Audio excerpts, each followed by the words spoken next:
श्री पक्षीराज गरुड़ जी से यह कहा कि हे पक्षीराज, आप हृदय में विचार करके देखिए, जो संसार रूपी शत्रु पर विजय प्राप्त किया जाता है वह श्री हरि भक्ति ही तो है।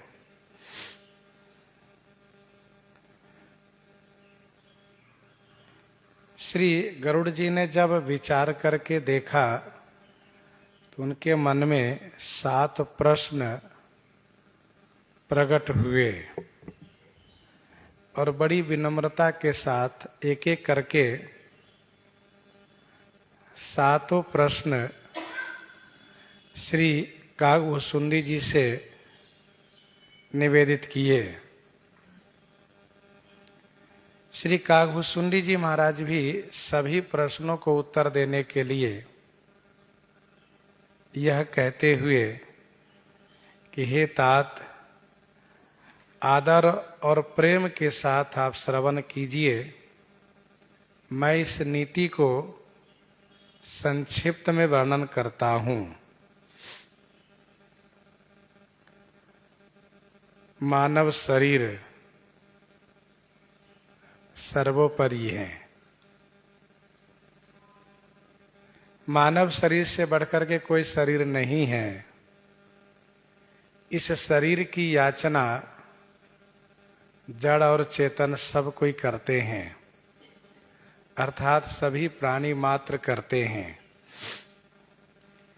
इस शरीर की विशेषता यह है कि इस शरीर से नरक, स्वर्ग और अपवर्ग तीनों प्राप्त किया जाता है।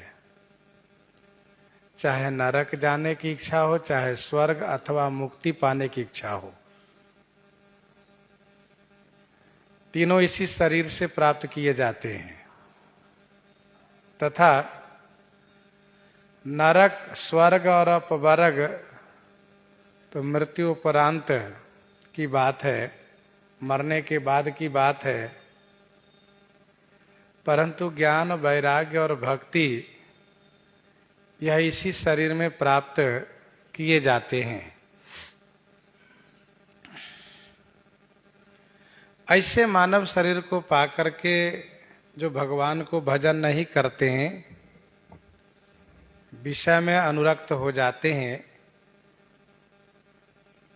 तो वह अत्यधिक मंद है, नीच है। क्योंकि भक्ति रूपी पारस मणि को हाथ से फेंक करके और उसके बदले में शीशे के टुकड़ा ले लेते हैं। कांच की रची बदलेते ले ही।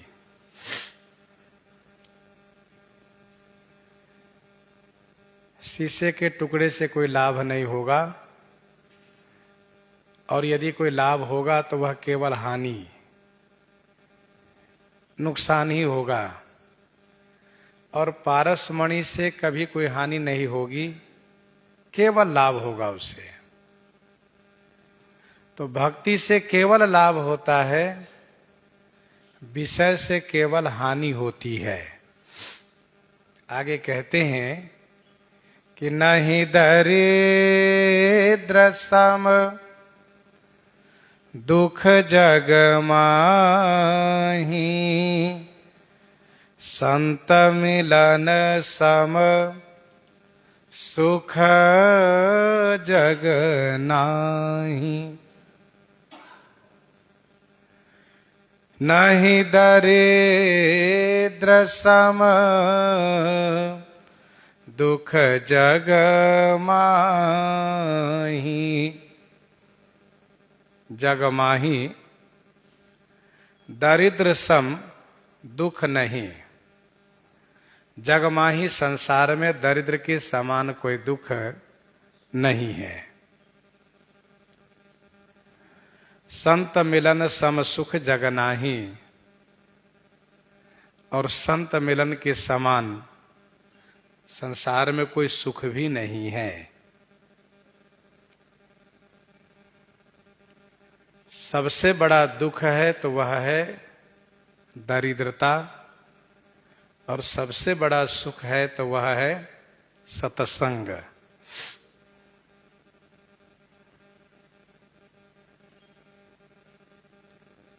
दरिद्रता उसको कहते हैं जिसमें कि भूख लगी है लेकिन खाने का ठिकाना नहीं है,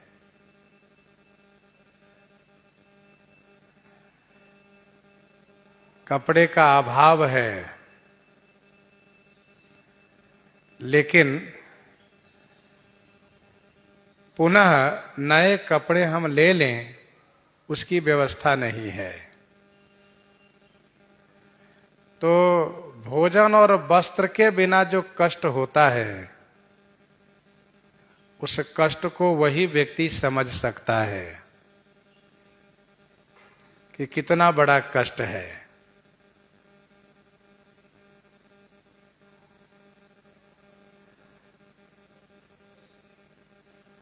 नहीं दारिद्र सम दुख जग माही, श्री कागभूषुंडी जी को याद है। परेव दुकाल विपत्ति बस तब मैं गयऊ विदेश। उस दुर्भिक्ष का जो समय था उसका कितना दुखद काल था, वह इनको याद है।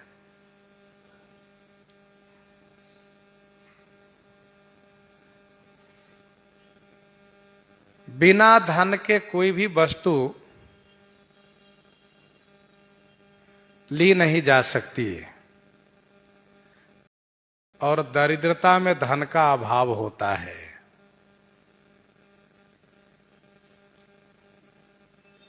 जल संकोच विकल भई मीना, अबुध कटु कुटुंबी जिमि धन हीना।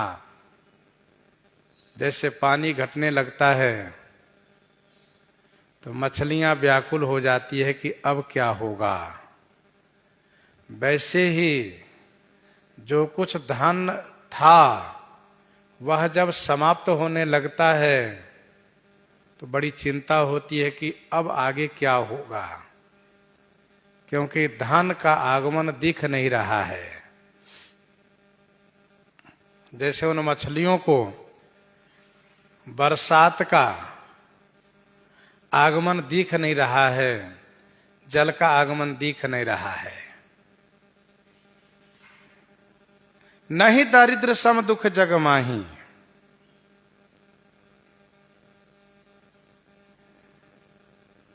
यह एक बड़ा प्रसिद्ध श्लोक है गांधारी का। वासुदेव जरा कष्टम कष्टम निर्धन जीवनम। वासुदेवम जरा कष्टम कष्टम निर्धन जीवनम। पुत्र शोको महाकष्टम कष्टात कष्टतरम क्षुधा। पुत्र शोको महाकष्टम कष्टात कष्टतरम क्षुधा। दरिद्रता में सब कोई साथ छोड़ देते हैं, यहां तक कि धर्म पत्नी जी भी साथ छोड़ देती हैं। वह बेचारा अकेला पड़ जाता है। ऐसा यह कष्टदायी दरिद्रता है।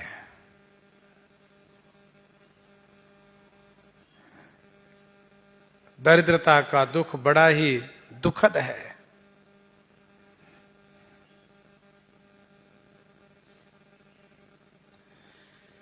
भगवान शंकराचार्य जी कहते हैं कि बहुत चाहना करना ही दरिद्रता है।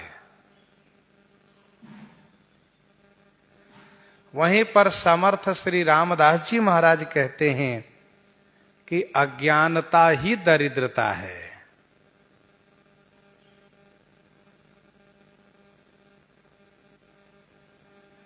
एक वह व्यक्ति होता है जो त्याग पूर्वक जीवन यापन करता है।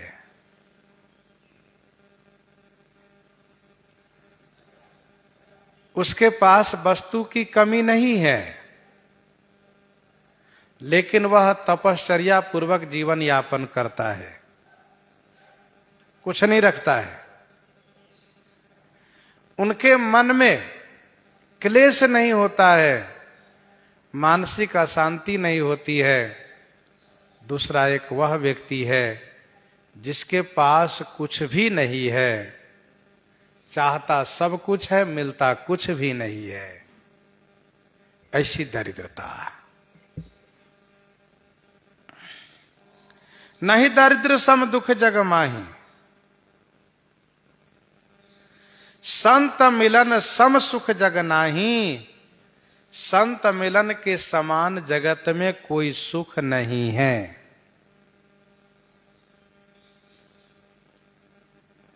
संत मिलन से भगवत मिलन का सुख प्राप्त होता है। यही विधि कहत राम गुण ग्रामा, पावा अनिर्वाच्य विश्रामा। यही विधि कहत राम गुण ग्रामा, पावा अनिर्वाच्य विश्रामा।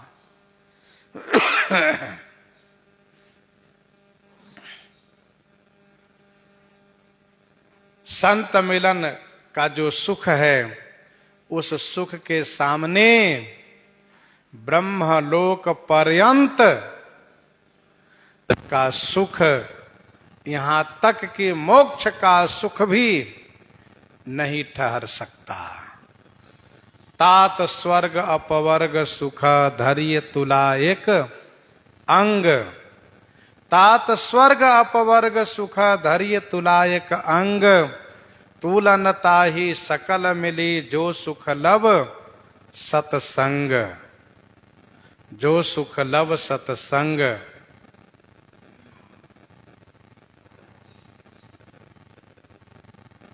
आज धन्य मैं सुनहु मुनीसा, तुम्हारे दरस जाहि अघ खीसा। क्योंकि बड़े भाग पाइव सतसंगा, बिना ही प्रयास हो ही भव भंगा। संत मिलन के समान सुख जगत में कोई सुख नहीं है।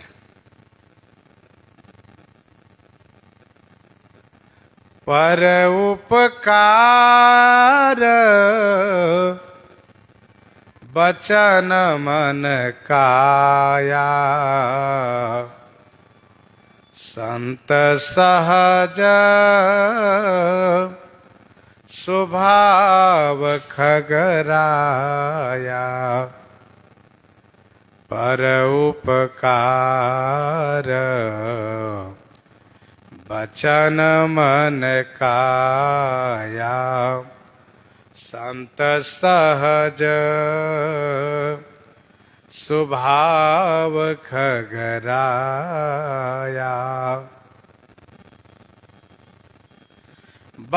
बचन मन काया, परोपकार करना।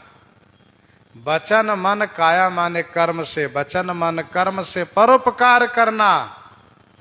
हे खगराया, यह संत सहज स्वभाव, यह संतों का सहज स्वभाव है। परोपकार वचन मन काया, संत सहज स्वभाव खगराया। वचन से, मन से, कर्म से परोपकार करना, यह संतों का सहज स्वभाव माने जन्म जात स्वभाव है। सहज स्वभाव जो ना किसी संग व शिक्षा से, बल्कि स्वाभाविक रूप से स्वभाव जिनका हो। एक स्वभाव संग से होता है, एक शिक्षा से स्वभाव होता है। यहाँ संत का जन्म जात स्वभाव है, सहज स्वभाव है।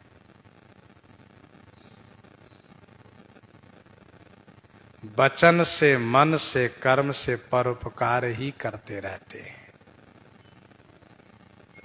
दूसरों का हित कैसे हो, भलाई कैसे हो, इसी संदर्भ में वे सोचते रहते हैं और कार्य भी वैसा करते रहते हैं।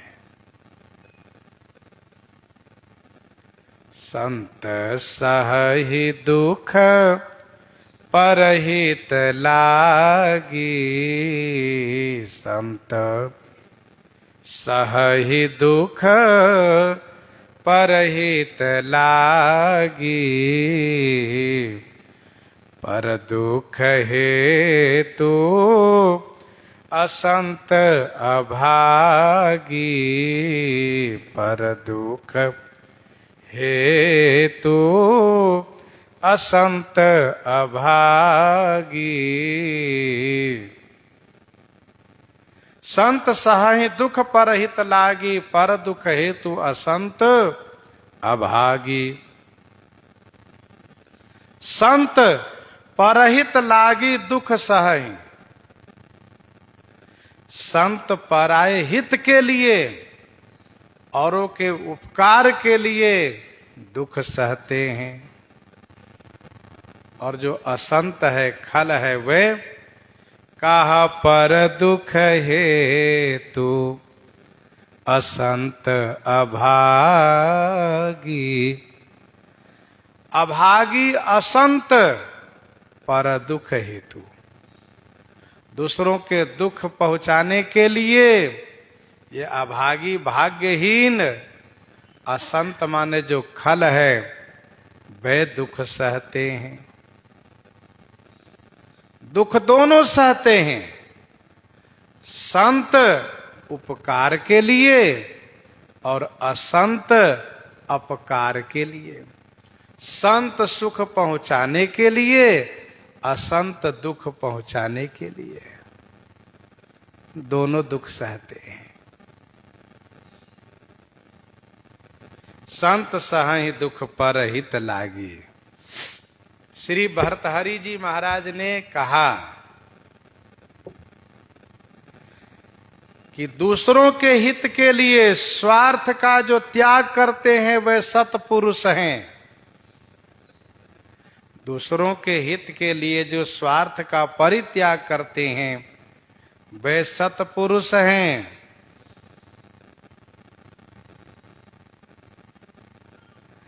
और जो स्वार्थ युक्त हित करते हैं वे सामान्य पुरुष है। जो स्वार्थ को लेकर के दूसरों का हित करते हैं, अपना स्वार्थ भी साधते, हित भी करते हैं, वह सामान्य पुरुष है।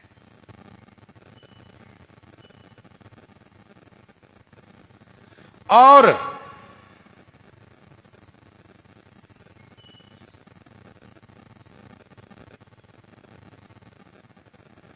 जो स्वार्थ के लिए दूसरों को हानि पहुंचाते हैं वह तो राक्षस है। स्वार्थ के लिए जो दूसरों को हानि पहुंचाते हैं वे राक्षस है। इसके बाद उन्होंने कहा कि उनको क्या कहना चाहिए हम नहीं समझ पाते हैं। जो बिना स्वार्थ के दूसरों की हानि पहुंचाता है, मानस करने का वही तो खल है, वही है असंत, दुर्जन है वह।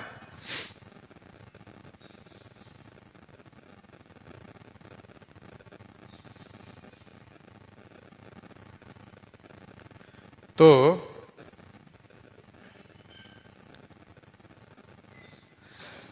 पर दुख हेतु असंत अभागी, संत सहाय दुख परहित लागी। भगवान श्री रामचंद्र जी जटायु जी से कहते हैं, जल भरी नयन कहि रघुराई, जल भरी नयन कहि रघुराई, तात करम निज ते गति पाई, तात कर्म निजते गति पाए।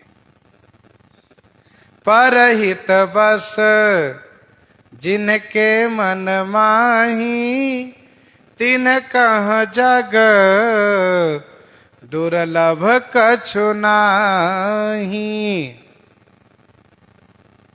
जिसके मन में परहित बसा हो, जगत में उसके लिए कुछ भी दुर्लभ नहीं है, अप्राप्त नहीं है।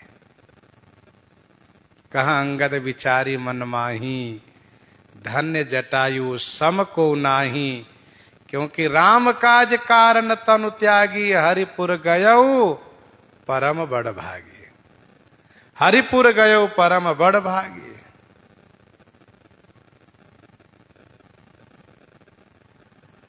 तो संत सहाहि दुख परहित लागी, पर दुख हेतु असंत अभागी। ये अभागी है असंत, जो दूसरों के दुख देने के लिए दुख सहते हैं।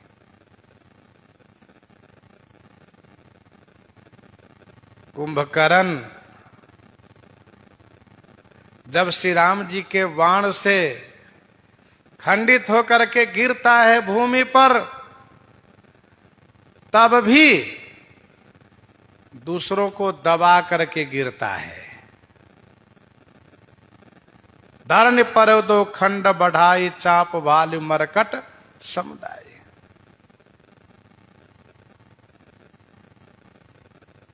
रावण भी वैसे ही किया। परे भूमि जिमि नभते, भूधर हेठ दावि कपि भालु निशाचर। तो रावण और कुंभकर्ण ऐसे अभागी है, दुष्ट है लोग। तभी तो दोहावली 341 में गोस्वामी जी ने लिखा, दोहावली 341 में गोस्वामी जी महाराज ने लिखा कि सुकृत न सुकृति परिहरहि, सुकृत न सुकृति परिहरहि, कपट न कपटी नीच, मरत सिखावन देई चले, गिद्धराज मारीच, गिद्धराज मारीच।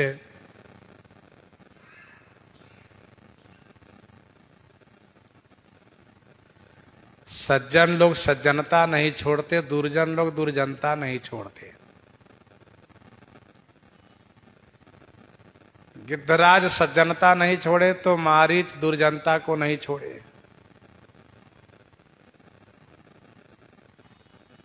संत सहाय दुख परहित लागी, पर दुख हेतु असंत भागी। जटायु श्री सीता जी की रक्षा के लिए दुख सह रहे हैं, तो मारीच श्री सीता जी को दुख देने के लिए दुख सह रहा है। ब्रोज तरु सम संत कृपाला, परहित नित सह विपति विशाला। ब्रोज तरु सम संत कृपाला, परहित नित सह विपति विशाला। ब्रोज तरु सम संत कृपाला।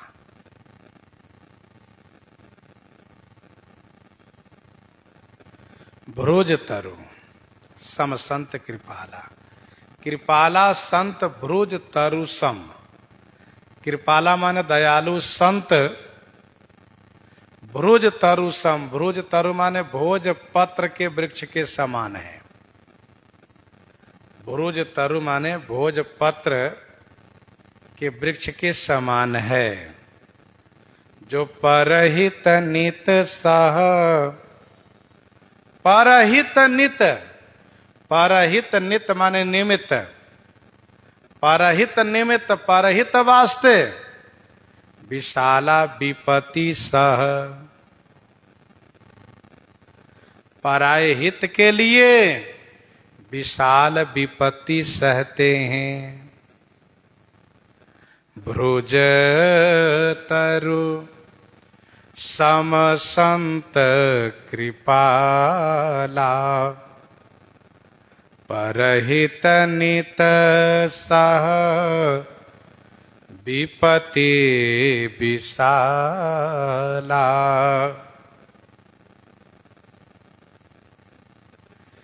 दयालु संत भोजपत्र के वृक्ष के समान हैं, जो पराय हित के लिए नित्य माने निमित्त, निमित्त पाठ लिखने से एक अक्षर बढ़ जाता जिससे छंद भंग हो जाता, इसीलिए नित्य पाठ ही लिखा गया। क्योंकि काव्य का नियम है अति माखम मखम कुर्यात छंदो भंग न कारयेत। अति माखम मखम कुर्यात छंदो भंग न कारयेत। माख को मख, मख को माख लिख देते हैं जिसे छंद भंग न हो।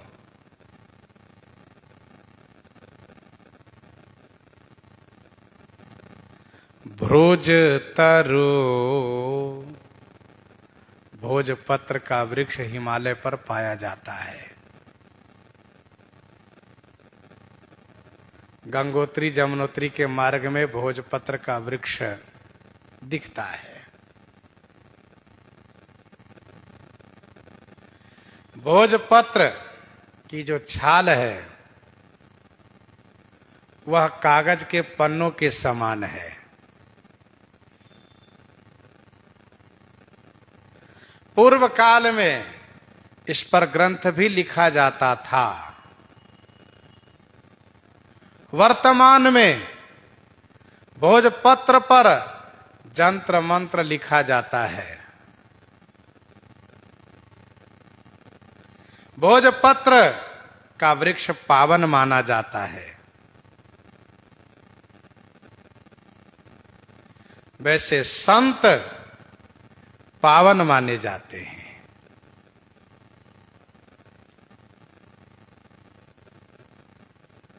जिस प्रकार से भोजपत्र अपनी छाल से परोपकार करता है, वैसे ही संत अपने शरीर से परोपकार करते हैं। संत बिटप सरिता गिरिधरणी, संत बिटप सरिता गिरिधरणी, परहित हेतु सबन कई करनी। संत बिटप सरिता गिरिधरणी, परहित हेतु सबन कई करनी। श्री भक्तमाल जी के कवित्त संख्या 600 में स्वामी श्री प्रियादास जी महाराज ने श्री केवल राम जी के प्रसंग को वर्णन करते हुए कहा कि श्री केवल राम जी ने एक किसान को देखा कि वह बैल पर डंडा उठाया है, बैल बड़ा कमजोर है, वह डंडा की चोट सह नहीं पाएगा। तो उस बैल में ऐसे तदाकार हो गए कि डंडा मारा किसान बैल को और भूमि पर लौट गए केवल राम जी। चोट का चिन्ह केवल राम जी पर दिखने लगा।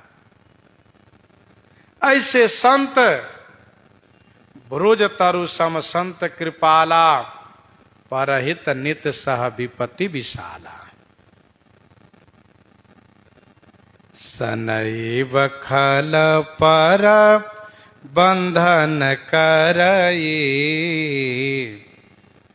सनैव खल पर बंधन करई, खाल कढ़ाई विपत्ति सही मरई। श्री काकभूषुंडी जी ने कहा कि दोनों दुख सहते हैं, संत भी और असंत भी। दोनों दुख सहने में जड़वत हैं। भ्रुज तरु के समान संत है और सनई के पौधा के समान खल है। सन इव खल खाल कढ़ाई विपत्ति सही मरई पर बंधन करई। खल लोग सनई के समान अपनी खाल निकलवा करके, छाल निकलवा करके विपत्ति सह करके मरता है और दूसरों के बंधन करता है, पर बंधन करई।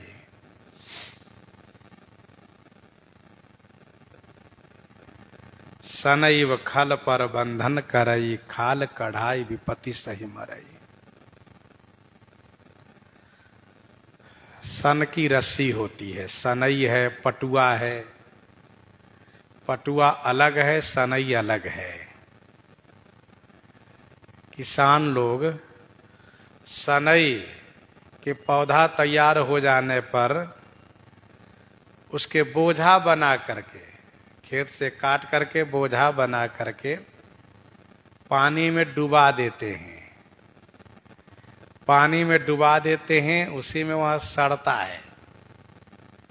और इसके बाद, सड़ने के बाद फिर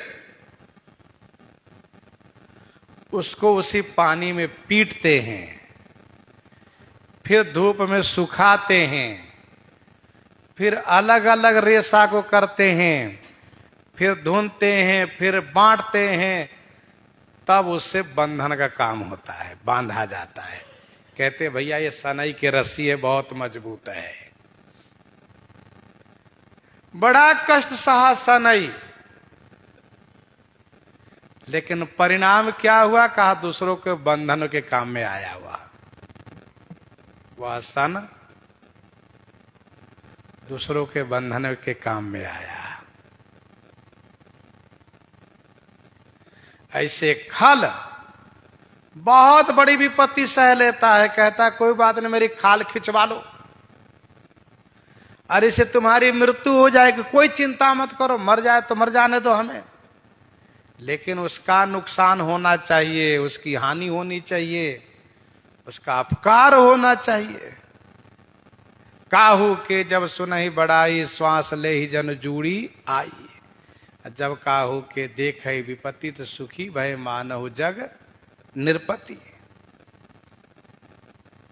ये खल किसी का नहीं होते, ये खल किसी का नहीं होते। ये जिसका खाते उसी से लड़ते हैं, जिसके यहां रहते उसी का नुकसान करते हैं। क्योंकि उदासीन अरिमित हित सुनत जरहि खल रीति। उदासीन अरिमित हित सुनत जरहि खल रीति। खाल कढ़ाई विपत्ति सही मरई।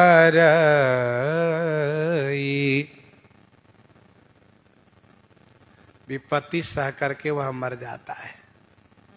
उपकार भोजपत्र के वृक्ष ने भी किया, लेकिन वह मरे नहीं, वह नहीं मरा, पर सन तो मर गया। जो उपकार करता है वह मरता नहीं, वह अमर होता है। कीर्ति शरीर से वह अमरत्व को पाता है, अमर हो जाता है। जो अपकार करता, हानि पहुंचाता है, वह तो जीते जी मर जाता है।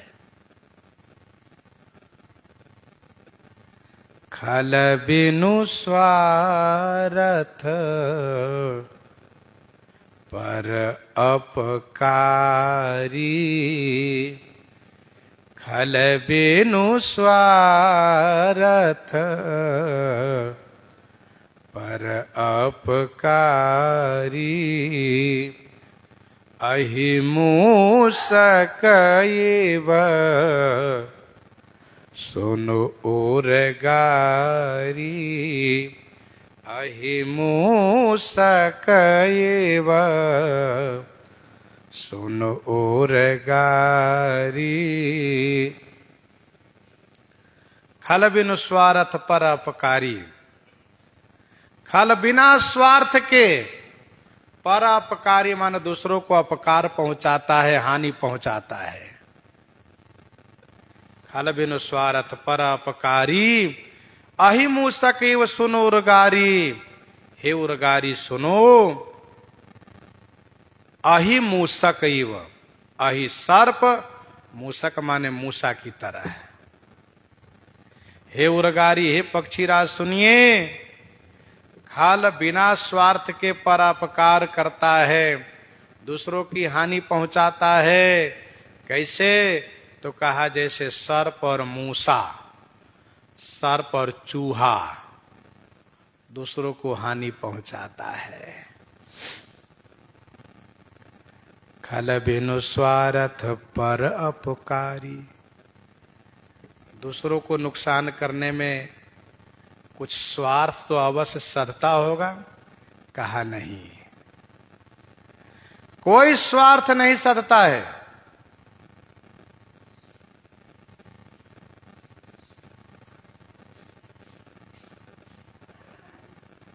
कैसे? कहा सांप किसी को डस लेता है तो क्या उसको पेट भर जाता है? नहीं, बल्कि जिसको डसता है, जिसको काटता है, उसकी मृत्यु हो जाती है। चूहा बढ़िया कपड़े को, कॉपी किताब को काट देता है, क्या मिलता है उसको? पेट भरता है? नहीं। तो जैसे सांप और चूहा, वैसे ही खल बिना स्वार्थ के दूसरों को अपकार पहुंचाता है, हानि पहुंचाता है। उससे उसको कोई लाभ नहीं होता, कुछ नहीं मिलता अपकार करने पर। पर संपदा विनाशी नसाही, जिमि सिहते हेम उपल बिलाही। पर संपदा विनाशी नसाही, जिमि सिहते हेम उपल बिलाही। पर संपदा विनाशी नसाही, पर संपदा माने दूसरों की संपत्ति को विनाश करके स्वयं नष्ट हो जाता है। दूसरों की संपदा को नष्ट करके स्वयं नष्ट हो जाता है। जिमि ससिहति हिम उपल बिलाही, जिमि जैसे, ससी माने खेती को, हति माने नष्ट करके, हिम उपल बिलाही। हिम उपल माने जो ओला है, जो बर्फ है। जब ओला वृष्टि होती है तो वह ओला कृषि को नष्ट करके स्वयं गल जाता है। ऐसा नहीं कि वह स्वयं बना रहे, सो भी नहीं।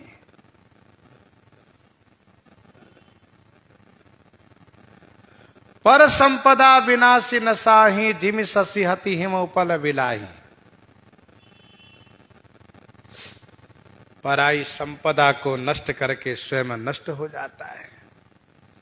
श्री काकभूषुंडी जी कहते हैं जैसे हिम उपल,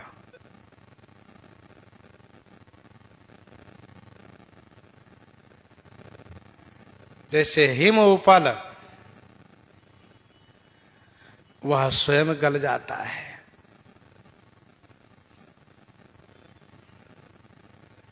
ऐसे दुष्ट लोग होते हैं, दूसरों की हानि करने के लिए अपना सब कुछ मिटाने को तैयार रहते हैं।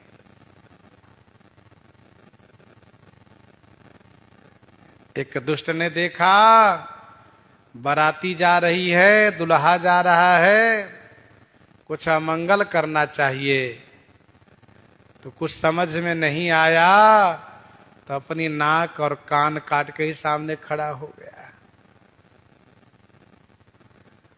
अरे उसका मंगल अमंगल जो होगा सो होगा, पर तुम्हारा तो अमंगल हो ही गया। तो इस प्रकार से वह दुष्ट लोग होते हैं। श्री काकभूषुंडी जी कहते हैं दोनों उदय होते हैं। दुष्ट उदय जग आरत हेतु जथा प्रसिद्ध अधम ग्रह केतु। दुष्ट उदय जग आरत हेतु जथा प्रसिद्ध अधम ग्रह केतु। दुष्ट उदय जग आरत हेतु जथा प्रसिद्ध अधम ग्रह केतु। दुष्टों का उदय जगत में आरत हेतु, आरत हेतु माने दुख के वास्ते होता है। दुष्ट का उदय, दुष्ट का अभ्युदय, दुष्ट का उत्कर्ष, दुष्ट का धन पद सम्मान वैभव को प्राप्त होना, यह सब दूसरों के दुख के लिए होता है। जथा प्रसिद्ध अधम ग्रह केतु। जथा माने जैसे, ग्रहों में केतु अधम है। जथा केतु ग्रह अधम प्रसिद्ध, जैसे ग्रहों में केतु ग्रह सबसे बड़ा अधम नीच है, ऐसा प्रसिद्ध है।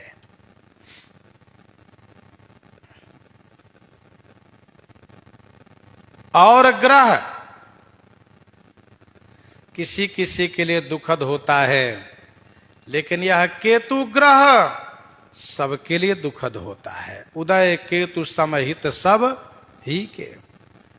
और ग्रह पूरब दिशा में उदित होता है, लेकिन यह केतु ग्रह पश्चिम दिशा में उदित होता है, विपरीत। और ये झाड़ू आकार में उदित होता है। जहां उदित हुआ जिस देश में, उस देश का बड़ा ही नुकसान होता है, बड़ी हानि होती है। राष्ट्राध्यक्ष पर कोई विपत्ति आएगी अथवा राष्ट्र पर कोई बड़ी विपत्ति आएगी। दुष्ट उदय जग आरत हेतु जथा प्रसिद्ध अधम ग्रह केतु। शीर भाग राहु है और शरीर भाग ही केतु है। समुद्र मंथनो पुरांत, जब अमृत भगवान मोहिनी रूप धारण करके देवताओं को पान कराने लगे, तो असुरों में धूर्त होशियार ये राहु देवता बन करके अमृत पान कर लिया। जब पता चला तो भगवान विष्णु चक्र से उनके सिर को धड़ से अलग कर दिए, परंतु उसने अमृत पान कर चुका है, इसलिए मर नहीं सकता। श्री ब्रह्मा जी से कहा कि अब हम मर नहीं सकते, वैसे हम अमृत पी लिए इसलिए देवतावत हो गए हैं, तो हमारा भी स्थान होना चाहिए, हमारी भी पूजा होनी चाहिए। तो श्री ब्रह्मा जी ने ग्रह के स्थान में इन लोगों को बैठाया। पहले 7 ग्रह थे, अब 9 ग्रह हो गए। रवि, सोम, मंगल, बुध, बृहस्पति, शुक्र, शनि, ये 7 थे। अब राहु केतु ये 2 और मिल गए, 9 हो गए। और ये दोनों महादुष्ट ग्रह है। यथा प्रसिद्ध अधम ग्रह केतु। और संत उदया संतत सुखकारी। संत उदय संतत सुखकारी। विश्व सुखद जिमी इंदु तमारी। संत उदय संतत सुखकारी। विश्व सुखद जिमी इंदु तमारी। संतों का उदय संतत सुखकारी, हमेशा सुखकारी है। संतों का अभ्युदय, संतों का उत्कर्ष, संतों की वृद्धि, ये हमेशा सुखकारी रहा है। कैसे? तो कहा जिमी इंदु तमारी विश्व सुखद। जिमी जैसे इंदु माने चंद्रमा, तमारी माने सूर्य, विश्व के लिए हमेशा सुखद है, हमेशा सुखद है। संत उदय संतत सुखकारी। विश्व सुखद जिमी इंदु तमारी। संत का उदय हमेशा सुखकारी रहा है। जैसे सूर्य और चंद्रमा का उदय हमेशा सुखकारी है। जगहित हेतु विमल विधुपूषण, जगहित हेतु विमल विधुपूषण। सूर्य चंद्रमा जगत के पोषक है।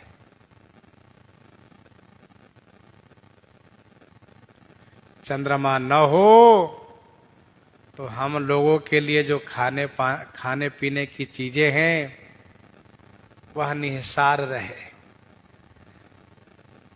शक्ति रहित हो गए। सूर्य न हो तो फिर हमेशा अंधकार ही बना रहे।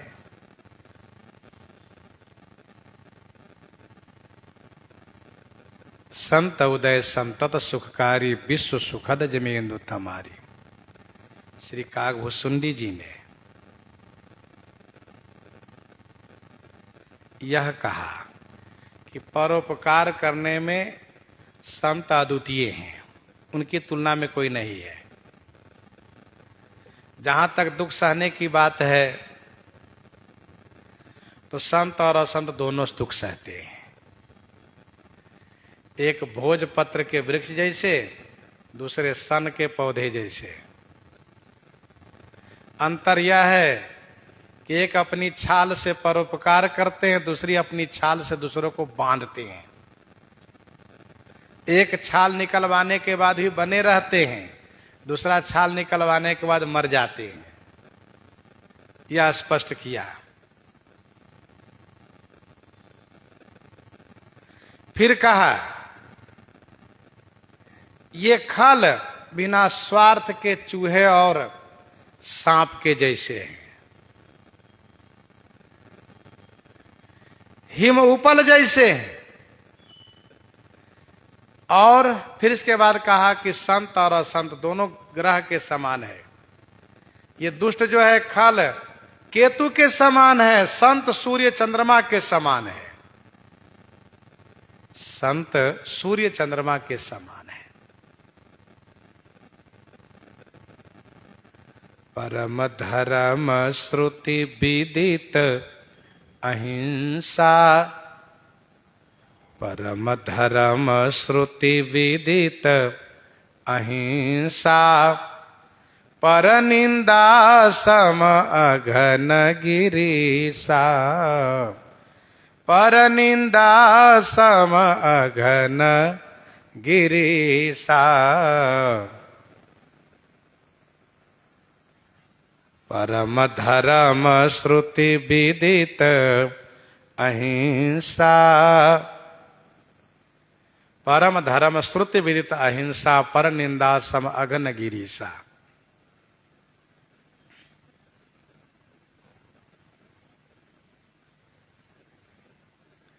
परम धर्म श्रुति विदित अहिंसा।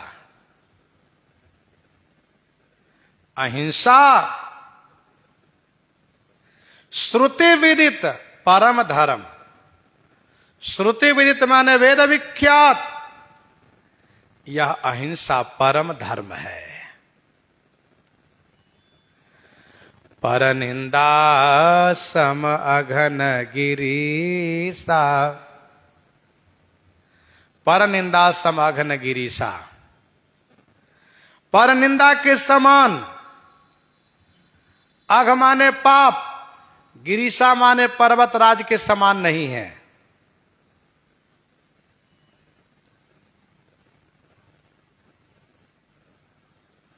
सबसे बड़ा पुण्य कौन है और सबसे बड़ा पाप कौन है, इसी संदर्भ में श्री काकभुसुंडी जी कहते हैं कि परम धर्म श्रुति विदित अहिंसा। श्रुति विदित माने वेद विख्यात अहिंसा ही तो परम धर्म है। मन से, वचन से, कर्म से किसी प्रकार से हिंसा न हो, कभी भी किसी भी देश काल में कोई हिंसा न हो, यही परम धर्म है।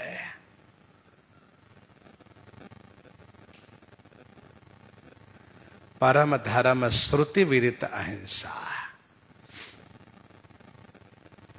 अहिंसा परमो धर्म है। हिंसा की भावना ही मन में ना आवे। वचन से कोई हिंसा न हो, मेरे द्वारा किसी को कोई कष्ट न हो। कर्म से कोई हिंसा न हो, कोई पीड़ित न हो। ये सबसे बड़ा धर्म है, सबसे बड़ा पुण्य है। किसी भी कर्म में तीन होते हैं, कृता, करिता और अनुमोदिता। कृता वह जो करता है, कारिता वह जो करवाता है, अनुमोदिता वह है जो उसका अनुमोदन करता है। ठीक किया तुमने, बहुत अच्छा किया। गलत कार्य को समर्थन करता हो। और चौथा वह है जो करता तो कुछ भी नहीं, लेकिन उसके साथ में हमेशा रहता है, वह भी उसके भागीदार है पाप पुण्य के। तो कर्ता, करैता, अनुमोदिता और सहभागिता। पर निंदा समघन गिरीसा। दूसरों की निंदा करना इसके जैसा पाप कोई पर्वत राज ही नहीं है।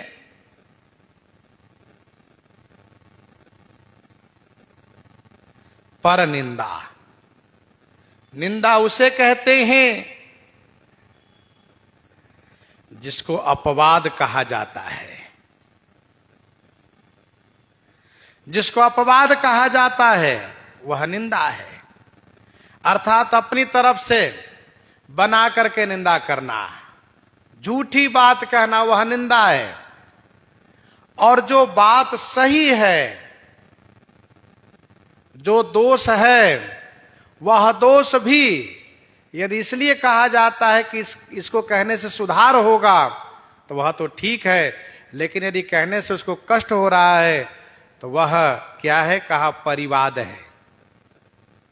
ध्यान दीजिएगा, साहित्य में, इतिहास में, धर्म पुराण में अपवाद और परिवाद दो शब्द कहे गए हैं। अपवाद वह है जो निष्कारण निंदा आलोचना की जाती हो, और परिवाद वह है जो सकारण दोष कहा जाता हो, जो दोष उनमें है वह कहा जाता हो, परिवाद कहलाता है। श्रीमद् वाल्मीकि रामायण में वर्णन है, चक्रवर्ती महाराजा श्री दशरथ जी ने कहा श्री कैकेयी से कि मेरे रनिवास में हजारों की संख्या में स्त्रियां हैं, दास दासियां हैं, नौकर चाकर हैं, लेकिन आज तक किसी के भी मुख से श्री राम जी के संदर्भ में न तो अपवाद सुना गया है, न परिवाद सुना गया है, न निष्कारण निंदा सुनी गई है, न सकारण निंदा सुनी गई है। सबको कहि राम सुठी साधु। श्री राम जी तो परम साधु है।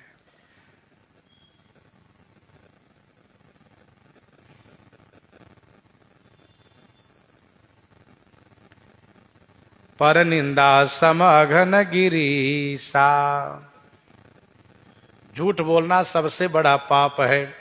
नहीं असत्य सम पातक पुंजा, गिरि सम होहि कि कोटिक गुंजा। नहीं असत्य सम पातक पुंजा, गिरि सम होहि कि कोटिक गुंजा। हरि गुरु निंदक दादुर होई,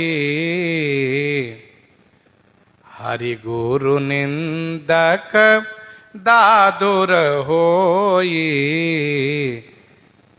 जन्म सहस्र पावतन सोई, हरि गुरु निंदक दादुर होई। श्री हरि और गुरु की निंदा करने वाला दादुर बनता है, मेढक बनता है। और एक बात, सहस्र जन्म सोई तन पाव। सहस्र जन्म माने 1000 जन्म तक सोई तन पाव माने वही शरीर पाता है। 1000 जन्म तक वही शरीर पाता है। देखो मानव शरीर मिला है हरि गुरु की सेवा करने के लिए, उनके जस गाने के लिए, उनके दास होने के लिए। लेकिन जो मानव शरीर पा करके हरि गुरु निंदक बन गया, वह हरि गुरु हमेशा जग के कल्याण के लिए तत्पर रहते हैं। ऐसे हरि गुरु की जो निंदा करता है, जिह्वा मिली थी हरि गुरु के जस गाने के लिए, जस नहीं गाया, निंदा किया, सुनने वाले भी यह कहने लगे कि देखो व्यर्थ की बात ये करता है, बेकार की बात करता रहता है। इसलिए दूसरे जन्म में उसको मानव शरीर भी छीन लिया गया और बिना जिह्वा वाला शरीर दिया गया। कौन? मेढक का शरीर, टर टर करने वाला शरीर दिया गया। बोलो लेकिन निरर्थक बोलते रहो। हरि गुरु निंदक दादुर होई, मेढक बना। जन्म सहस्र पावतन सोई।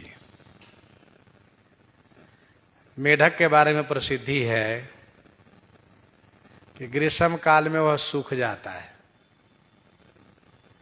ग्रीष्म काल में तापमान बढ़ने पर, गर्मी अधिक होने पर वो सूख जाता है, बिल्कुल सूखा करके पड़ा रहता है। कहीं अस्थि पंजर कुछ नहीं दिखता, बिल्कुल ऐसे सूखा हुआ, सूखी लकड़ी की तरह, कहीं उठा के फेंक दो, इससे पड़ा है।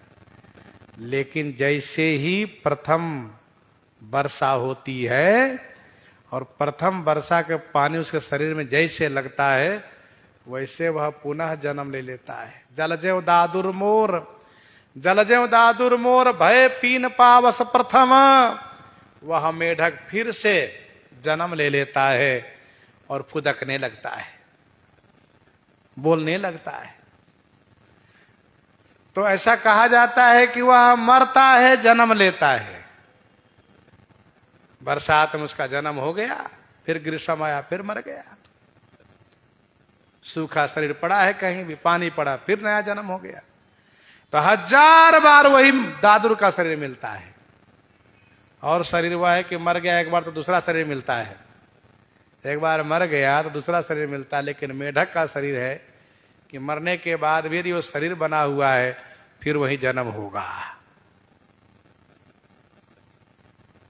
मर करके फिर जन्म लेता है। जन्म सहस्र पाव तन सोई। तभी तो गोस्वामी जी ने लिखा विनय पत्रिका 142 में, विनय पत्रिका 142 में, जही रसना गुण गाय तिहारो। जिस जीवा से आपके गुण गा करके हम बहुत से पार हो सकते थे, लेकिन उसी रसना से हम दूसरे की निंदा, आपकी निंदा करते हैं। काहे न रसना राम है गावही, निष्दिन पर अपवाद वृथा जो। रटी रटी राग बढ़ा वही। तो जन्म सहस्र पावतन सोई, द्विज निंदक बहु नरक भोग करी। द्विज निंदक बहु नरक भोग करी, जग जनमई बायस शरीर धरी। द्विज निंदक बहु नरक भोग करी। द्विज निंदक माने ब्राह्मणों की निंदा करने वाला, ब्राह्मण के निंदक बहुत समय तक बहुत से नरकों में निवास करके, नरक के भोग करके, और जग में जब जन्म लेता है, संसार में जब जन्म लेता है, तो वह बायस शरीर धरी, वह कौवे का शरीर धारण करके जन्म लेता है।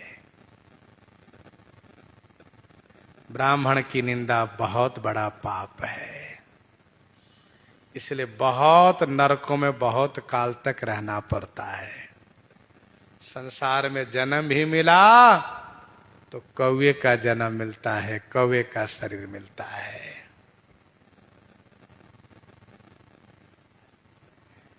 एक एक करके जो निंदक है उसकी बात कहते जा रहे हैं।